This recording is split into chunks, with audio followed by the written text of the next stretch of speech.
The United States became a net exporter of crude oil to Nigeria in February and March, as crude demand on the U.S. eastern coast slowed down due to refinery maintenance, and the Dangote refinery drop of Nigeria's demand for inputs, according to a note from the U.S. Energy Information Administration. This follows Nigeria's inability to meet its domestic crude oil supply obligation to local refiners, especially the Dangote refinery. This development is threatening both its refining ambitions and economic stability. While the Nigerian Upstream Petroleum Regulatory Commission has introduced clear guidelines to support the domestic crude supply obligation, including how much oil should go to local refineries, implementation has remained patchy. This comes as Africa's richest man, Aliko Dangote, warned that Africa is exporting jobs and importing poverty by failing to refine its crude oil, saying that the continent forfeits over $90 billion yearly to regions with greater refining capacity. Joining us on this show to discuss this is Kelvin Emmanuel, an oil and gas consultant and co-founder of Very Hills. Welcome to the morning show, Kelvin Emmanuel. Good morning. Dr. Abati, thank you so much. It's always a privilege to be here. Good morning, Rufai and Vimbai. Okay, Kevin. There's no point repeating the narrative. What is your take? Now the U.S. is now net exporter of crude oil to Nigeria, where we have the finest blend of crude oil in Nigeria, and government agencies cannot supply crude oil to Dangote refinery and others. It's not a Dangote refinery, there are others who are smaller refineries. So what is wrong with us? And our local refineries are not working, having got over 20 billion naira worth of investment. And here we are, depending on the United States. What do you think the problem is? Your take. Dr. Abati, it's interesting, you brought up this very crucial question. And the reason why it's important is because I believe that the PIA needs reforms. It needs amendments. And sections 109, there should be new clauses added to sections 109 that codifies domestic crude oil supply obligations. For example, that says you will delink the Strategic Petroleum Reserve for DCSO under sections 109 from the OPEC quota that Nigeria has. Currently, Nigeria has an OPEC quota of 1.5 million barrels per day. I don't see OPEC increasing that quota anytime soon, which is the reason why I've said that the markets are so evolved that given the current realities of Nigeria today, Nigeria doesn't need OPEC. Nigeria has outgrown OPEC. Nigeria can go away from OPEC and stay in the Declaration of Cooperation. But in the event, for example, that the Nigerian government has refused and has decided to stay put with OPEC since the early 70s till today, it's time for an amendment of the PIA that says we're going to transit from the domestic crude intervention stock of 445,000 barrels per day that today currently is used to pay forward sale agreements and then is used to pay a phantom subsidy charge in the domestic crude allocation, to a strategic petroleum reserve stock that will serve installed refinery capacity that today is not less than 750,000 barrels per day and is projected to rise above 1 million barrels within the next 5 or 7 years. Okay? Now, the fact that, look, Nigeria is importing crude oil from America, about 53% of what Dangote needs daily is actually imported into Nigeria, is not good news. And it's not good news because most of what he's exporting in terms of petrochemical feedstock, polypropylene, polyethylene, crystals, what he's exporting in urea, the dollar that is supposed to come back to do balance of payment for the Central Bank of Nigeria is used to buy crude oil and brought back to Nigeria. So it's not good news. Now, you can argue and say that, listen, the grade of crude oil mostly sold in America, which is heavy crude, that has the density below 31 degrees, produces 40% non-transportation fuels and 60% white transportation fuels like PMS, AGO, and diesel. and it has more paraffin wax because, you know, Dangote, when he was speaking at the NMDPRA conference, talked about what they call cloud points. Cloud point basically measures the amount of paraffin wax in crude that you refine and that shows up in your diesel fuel. You know, so cloud point basically says that in temperate countries, for example, where there's cold and the temperature drops significantly, yeah, the tendency of the diesel forming wax, paraffin, when you're driving is high, and it affects the engine performance and the fuel filter. That's what cloud point is. In Nigeria, the cloud point is 4 degrees centigrade. And what it means basically is that for you to avoid refining and having petrol or diesel with a very high cloud point, you need a fuel that has low sulfur content. And Nigeria has fuel with the best sulfur content in the world, 0.15%. That's why it's called sweet crude. So it doesn't help that we're importing crude oil because Dangote cannot get crude oil because NUPRC has refused to implement the DCSO obligations, and you have operators telling the regulator that they have stabilization clauses from pre-export facility PXF in their loans they collected to do E&P, so they can't meet up with the domestic crude obligations, and those stabilization clauses supersede the Petroleum Industry Act. So I believe it's time for all the stakeholders to come to the table, for the president as Minister of Petroleum, which is an aberration and anomaly, and sit everybody down and say it's time to amend the Petroleum Industry Act. Okay, thank you so much for that very robust insight into some of the foundational issues. I think the question on everybody's minds is, what are those amendments? Because like you're rightfully saying, these are commitments that were made, most of them international commitments. The funding has been received. Most of it has been spent in many instances. They are forward sales contracts. So are you saying that we should violate some of these contracts that we have in order to meet domestic? What's the real long-term solution here? Because it almost seems like a catch-22 situation that, yes, absolutely, we need to free up that crude oil. But how do we free it up when it's been committed to money that we have chopped and swallowed already? How do we do that? Vimbai, very good question you asked. So, you know, there are two layers of this conversation. There is one about the for-sale agreements, yeah, that the government has taken.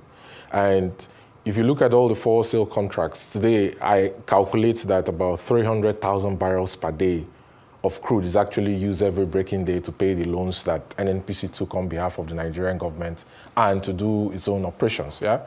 Turnaround refinery maintenance, gulped about $3 billion, $2.96 billion, right? And is still drawing down on those debts. And the 3 refineries are under lock and key. EFCC is investigating the former heads of those refineries. They are not working, okay? And all the other loans they collected. Then there is the side of the operators, who are mostly JV partners, PSC partners, right? Who produce crude oil in onshore, shallow water, offshore, and deep offshore. Yeah, that have a share of the crude that cumulatively estimate to be anywhere around maybe 46% of the crude that comes to surface on a daily basis. Okay, now most of the stabilization clauses for pre-export facility, the PXF facility, are not with the IOCs. They are with the members of the IPPG, Independent Petroleum Producers Group, the small operators who are taking onshore assets from the IOCs that have gone offshore. That, for example, if you look at the Renaissance deal, about $2.3 billion. Renaissance put up about 1.1, if I'm not mistaken, $1.1 billion. The remaining is paid over crude and gas to Shell over a period of time. Some of these operators have had to borrow money. So, they have pre-export facility, they have stabilization clauses, and they are telling the regulator that we can't give crude according to DCSO obligations because we have commitments to traders. But then the question is, there's nowhere in the world, Vimbai, there's nowhere in the world where stabilization clauses in PXF facilities supersedes the Petroleum Industry Act of the day, which is the law governing the sector. There's nowhere in the world where it does. This is why I'm saying that, look, number one, we have to raise production. But for us to raise production, we first have to amend the PIA and transit crude intervention stock of 445,000, which was designed to equate the government-owned refinery installed capacity of 445,000 barrels, yes, and transit it to a strategic petroleum reserve stock where you delink from OPEC quota. So the terminals that will serve domestic crude supply obligations will be different from the terminal that serves the OPEC quota net of condensates. It's important to, look at the realities and separate them accordingly. Okay. I mean, I get you, Kevin. So a couple of things I'll ask you. We get that narrative because that 445,000 barrel per day was the, contingent refining capacity of all the refineries we have then. And I think that has been way back since the early 90s, if my memory serves me right. That convention, as it was then, to keep some aside. But it was because the refineries were not working. That was why we were selling those crude out in forward sale. We're also using that to incur more debt. Couple of questions I'll ask you. Number one, what are now the states of these refineries? Is there a need for a forensic audit of the NNPC? Is there any level of subsidy going on at any measure? Is the NNPC importing refined products into the country and they claim they have a refinery working? And what happened at an event you were billed to speak with the NMDPRA that you were prevented from getting it, or you wanted to attend and they said that you couldn't have access to the event? What happened in that event? Can you tell us all of this? Rufai, thank you so much. I'm very happy you brought up let me start from the event. I'm very happy you brought it up. 2 days ago, I had registered last week for the event. I was sent a confirmation email with a QR code. And then I showed up at the event. And when I gave my phone with the details, registration details with confirmation email, I was informed that the protocol to the Authority Chief Executive of NMDPRA had asked them at the registration desk not to allow me in. They flagged my name and they've asked them to refuse me entrance into the event. I was perplexed. I was surprised because, it's a government-organized event in partnership with Standard & Poor's. And, it was organized with government money. It sets policy direction that affects people's lives. And I'm a concerned Nigerian attending the event to, understand and learn what is going on in the industry. And I was prevented because they flagged my name. And, I'm surprised that we've come to this point where it's now a personal vendetta. I don't know what I did to Farouk Ahmed, Kevin, the Authority Chief Executive, that's what they're that will make them to flag my name. You are talking too much. That's what they're telling you. Answer the other questions, please. Need for a forensic audit. Are we paying any form of subsidies? Is NNPC still importing crude into the country despite the fact that they spent over $3 billion to fix these refineries and the likes? And you throw some clarity on that. And NNPC has a right of defense. Rufai, the 3 refineries that are owned by the government are bleeding money. They are costing NNPC Group money. They are under lock and key. And you were right, from last year when you said that they were blending and they were not refining. Port Harcourt has an installed capacity of 210,000 barrels, old Port Harcourt 60,000, new Port Harcourt 150,000 in Eleme. Warri has an installed capacity of 125,000 barrels. Port Harcourt does not have a catalytic reforming unit. Warri has, but it's not working. Kaduna has an installed capacity of 110,000 barrels. They are not working. $18 billion has gone into turnaround maintenance. In the last 6 years, $30 billion has gone into turnaround maintenance, and those monies were borrowed to do turnaround maintenance, and they are not working. So, of course, there's a need to do forensic audit on not just the refinery business, but also on all the other areas of the group to check the contingent assets and liabilities, and see the state of the balance sheet. In my view, I think over $25 billion is missing from the balance sheet. If Bayo Ojulari is being honest, it's not his fault because he just came 3 months ago, and this is a problem he has to deal with as he moves into taking NNPC from being government-owned into a public company. Kevin, do you have facts to back up that $25 billion is missing from the NNPC balance sheet? If I tell you now, come on a panel and present that facts, do you have it? I deal with facts. It's not a case of Rufai here. Do you have the facts? Rufai, when you look at their operations E&P, their operations midstream, and their operations downstream, you look at the contingent assets and liabilities on the balance sheet. You know, you see, when NNPC moves and, you know, attempts to go to an IPO, you know, you first do your evaluation, and then you go into valuation, and then you go into pricing. The details will come out because nobody is going to invest. No institutional investor is going to put money in NNPC if they don't have the accurate state of the balance sheet. So we will watch and see how it goes. Biojulari says that it's going to get to an IPO by 2028. Yeah.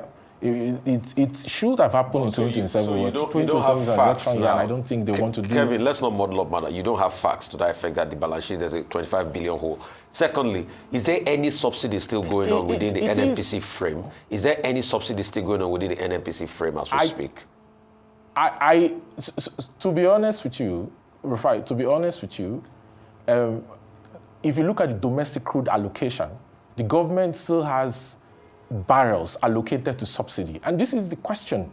This is why I'm shocked that the Nigerian Governors Forum is quiet. The government still has barrels it allocates to subsidy on a daily basis. So the question is, why are they paying for subsidy when Sections 205 of the PIA has been implemented? Okay, Kelvin. That's the question. Kelvin. You asked about importation. You asked about importation, Dr. Abati. Last month, 965 million liters of petrol was imported into Nigeria, despite the fact that Nigeria consumes about averaging 32 million liters per day and doesn't require more than 1 billion liters per day. Okay. So you have a situation where 965 million liters of petrol was imported, and Dangote exported more than 1 billion liters of petrol. Okay, nobody is even sure, even at this moment, about how much we consume per day. But I would like to ask you, there's been a recommendation on the table by Alhaji Aliko Dangote that these local refineries, since you brought up the issue of refineries, that are not viable, that it should be sold for scrap, even if possible. What do you think? These same refineries that have consumed over $20 billion in terms of rehabilitation. And the House Committee on downstream petroleum regulation is saying they are going to investigate, they will set up a framework. What do you think? Do you think House Committee led by Ugo Chinyere can make any difference? Or do you agree with Alhaji Aliko Dangote that these refineries should just be sold because they are of no use in their present state? Dr. Abati, I think, you know, the late Umaru Musa Yar'Adua, God bless his soul, anytime I think about him, made a mistake when he revoked the sale of those refineries to the Blue Star Consortium, Port Harcourt and Kaduna refinery. He made a mistake, you know. The CMPC had initially bought Kaduna refinery, it was revoked. You know, it was sold to Blue Star, it was revoked. CMPC went to Niger Republic and built a refinery there. They're currently having issues with the Nigerian government, but they built a refinery there close to the Agadez fields. And, you know, they serve the markets and then is our other country. You know, people have told you in this country before Dr. Abati, that Niger is their other country. Dr. Abati, the refineries today are not a going concern owned by the government. The government has, not just with refineries, also with Ajaokuta Steel, it has an unhealthy obsession with moribund state-owned assets that are not working and that are never going to work. Because when you have those refineries and, you know, they become like vehicles for doing things that are not legally justifiable, you know, and you can't do an audit and it checks out, then what are we talking about? It's a liability. The three government-owned refineries are a liability on the books of NNPC. It costs them nearly 200 billion naira per year to service. They've had staffs on their books for more than 20 years that they pay salaries and emoluments on a yearly basis that are not bringing any value. Okay? So I don't see the reason why the refineries are still on the books of NNPC and the government has hope that the refineries are going to come back to life. I don't take National Assembly serious. their committees on downstream. I don't take them seriously because we've been here since last year. They didn't do anything about it. The Senate and House of Assembly came and said that they were going to investigate. It died a natural death. So any statement that the chairman House Committee on Downstream makes or Senate Committee on Downstream makes concerning the refinery, I don't take it seriously because nothing is going to come out of it. The bottom line is that those refineries need to be sold. NNPC needs to focus on what it knows how to do best, which is go upstream. It needs to adopt Section 65 of the PIA, move from JV, move to IJVC. Bio needs to build technical competence for NNPC to be able to operate the fields that it owns directly and not use financial technical service agreement or FTSA. Okay. And focus on its bread and butter, which is exploration and production. Okay. The refining business Emmanuel. should be left for the private sector. Okay. I get your point. You say that the committees on the downstream sector in the National Assembly are peopled by unserious persons. Is that what you are saying? Yes or no? Ikechukwu, Yes, yes, Dr. Abati, that's exactly what I'm saying. Yeah, so there are unserious people in the National Assembly looking into oil and gas. Thank you.